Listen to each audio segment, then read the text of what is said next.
What is up, Fearless family? You guys are so awesome. Thank you for being subscribers, and thank you everybody who just became a subscriber. I'm so excited to have you a part of this channel. It's taken quite a few different turns, and I've had it as different names, and I wanted to explain that real quickly before we get into this amazing question that is going to help a lot of you. It's about the fear of driving whenever you have anxiety, depersonalization, derealization, and I've got some really cool tips to share with you. Whenever I started this channel, I didn't even think it was going to be a channel. I just thought, hey, I had overcome anxiety disorders, depersonalization, derealization. I'm going to throw a video up and hopefully it helps somebody. Then I'm going to move on with my life. Little did I know that so many people would watch it. There are a lot of people that every single day, week, month, year search for help, in particular with depersonalization and derealization, and they get a bunch of really long videos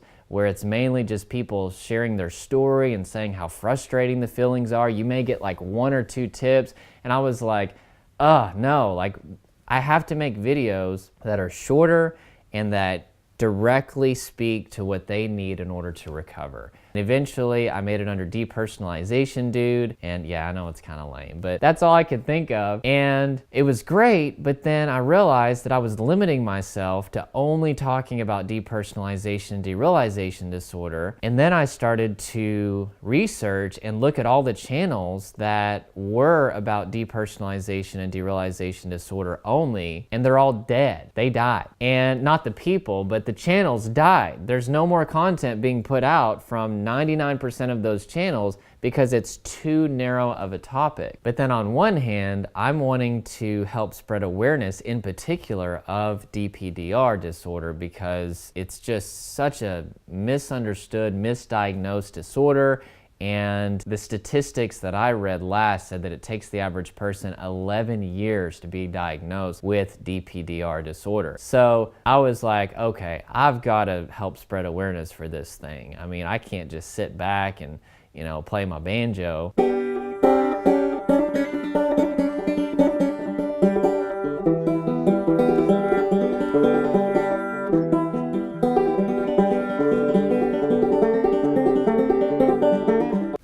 Whoa, what just happened? That was weird. So anyway, I couldn't just sit around and not use everything within my power to help lower the diagnosis time for DPDR disorder. But then I realized that I didn't just overcome depersonalization and derealization disorder, I overcame panic attacks, generalized anxiety disorder, heart palpitations, and 1,000 other symptoms. I've got a list of all the stuff that I went through, and it's like 100 line items long. So because of that, I am now under the Anxiety Ninja, and I love that because I have a martial arts background, and also because in order to overcome anxiety disorders, you pretty much have to be like a ninja. Anxiety disorder.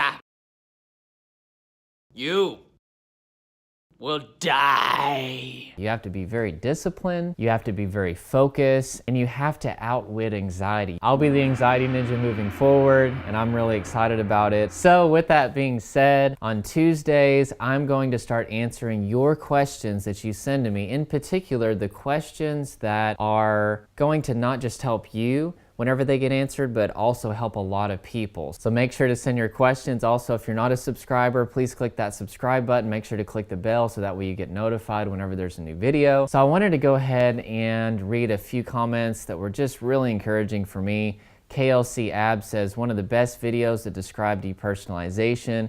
Thank you. Well, thank you, KLC Abs, and I hope that you didn't get those abs from 6-minute abs because nobody works out in 6 minutes. Unless, of course, somebody comes up with 6-minute abs, then you're in trouble, huh? No, not 6. I said 7. Nobody's coming up with 6. Who works out in 6 minutes? You won't even get your heart going, not even a mouse on a wheel. From a guy named Nick. He says, you're an amazing person. Thank you so much for taking time to make these videos. It really means a lot to us. Believe it or not, since the day I discovered this channel, I have started to feel so much better and my depersonalization is slowly starting to fade away. Thank you so much for letting me know that. It's comments like that that make this whole thing worth it. Okay, so the question that I'm going to be answering is from Roberto Pisano. Roberto says, "Hi, thanks for your videos. They have been helping me so much. I do have a question. I fear driving on freeways because a few years back I had a panic attack when I was driving and it was in a work area zone. So I couldn't pull over because the shoulder was closed. I had to drive about a mile to exit the freeway, and ever since then, I'm really scared to drive. I do, but always with panic. What can I do? Please help me." Well, I've got some good news for you, Roberto.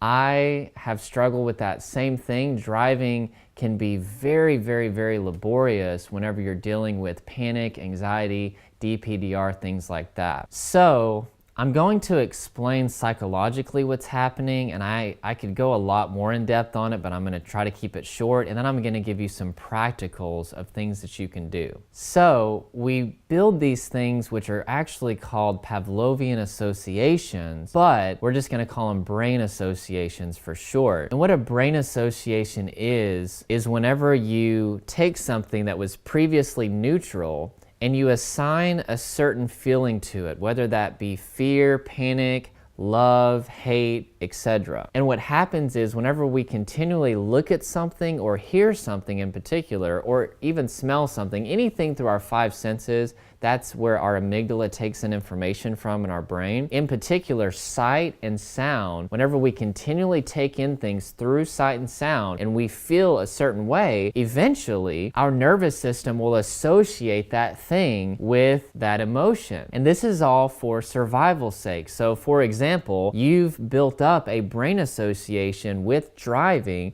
because your nervous system is going to trust you. Whatever you say is dangerous, your nervous system is there to keep you alive. So if you believe driving is dangerous, your nervous system is going to create a brain association so that every time that you're in that situation, you're prepared to address this life-threatening danger. And there are dangers driving a car nonetheless, but if you wear your seatbelt and you obey the rules, you know, the statistics are pretty good that you're going to be safe, although there are still risks. But whenever you're driving with panic, it's because you have sent signals to your nervous system over and over again saying, this is dangerous. The last time that I was in a car and I got stuck in a work area zone, I had a panic attack and I don't want that to happen again. So you start to build up all of this fear, and over time, your nervous system is like, okay, well, I'll hook you up. Within a 1/10 of a second of you entering the car or thinking about the car, I'm gonna turn on fight or flight response. This would be great if there was a tiger or a bear or somebody trying to mug us, if there was a legitimate threat. But this is a problem whenever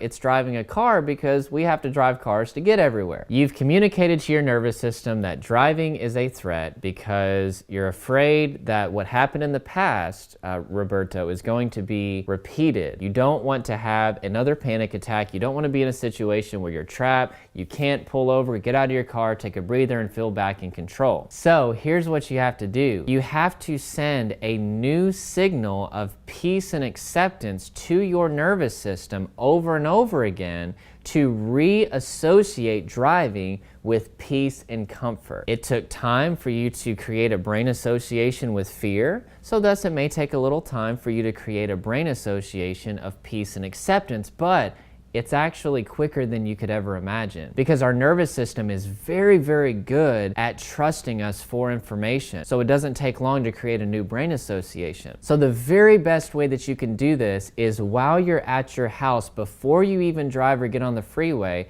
I want you to close your eyes and I want you to imagine that you're driving, but you're completely confident.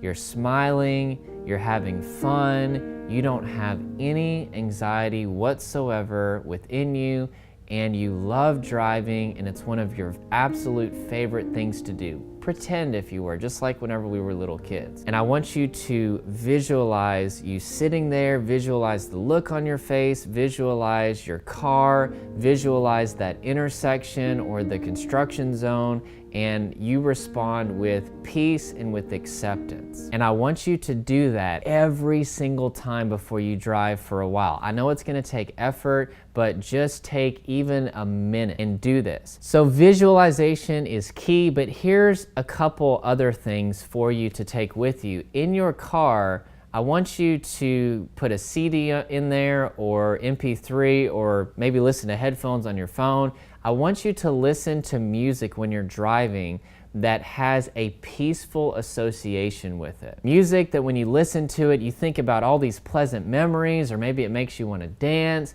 things like that. And what that's going to do is that's going to help keep your parasympathetic nervous system activated while you're driving, which is going to keep you at a place of rest because your mind is going to be anchored to the music. Try to say the words to the songs if you can, because whenever you verbalize something and you're thinking about it, it's very difficult to think about all these other things that may make you afraid. The third thing that I want you to do is I want you to develop a mental ground. So that ground may be returning safely to your house. So anytime that you're afraid while you're driving, I want you to think, okay, I've got to drive to get to my work or wherever I'm going, but then this is all so that I can get safely back home at the end of the day. And think about yourself walking home and going into your house and being comfortable and safe. And a lot of what happens while we're driving is we feel ungrounded and it makes us afraid. So whenever you have that continual mental ground, it's going to help keep you grounded so that that way you don't start feeling out of control and panic, and then it's very, very scary. So that's it. Man, this was a lot of fun for me. You guys let me know in the comments if you enjoyed this. I'm so excited to start answering you guys' questions. And I know this video was kind of longer. Thank you guys for hanging out with me, and send me your questions, and also